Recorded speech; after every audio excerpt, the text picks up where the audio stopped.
नांदेड जिल्ह्यात सामूहिक मृत्यू, घातपात की आत्महत्या यावर मात्र पडदा. नांदेड जिल्ह्यातून एक हादरवणारी बातमी समोर आली आहे. एकाच कुटुंबातील चौघांचा संशयास्पद मृत्यू झालाय.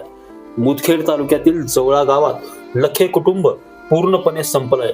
आई वडिलांनी घरात गळफास घेतलाय तर दोन सख्या भावांनी रेल्वे खाली उडी घेऊन जीवन संपवलंय.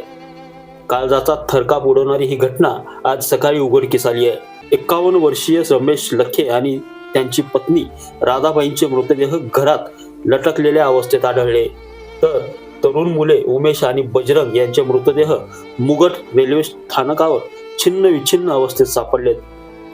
ही सामूहिक आत्महत्या आहे की घातपात आहे या प्रश्नाने पोलीसही चक्रावून गेलेत. घटनास्थळी पोलीस अधीक्षक अविनाश कुमार दाखल झाले असून तपासाची चक्रे आता फिरायला सुरू झाली आहेत. या घटनेमुळे संपूर्ण नांदेड जिल्हा सुन्न झालाय.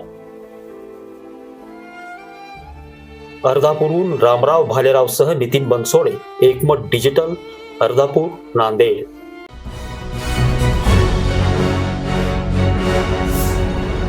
Thanks for watching Ekmat Digital.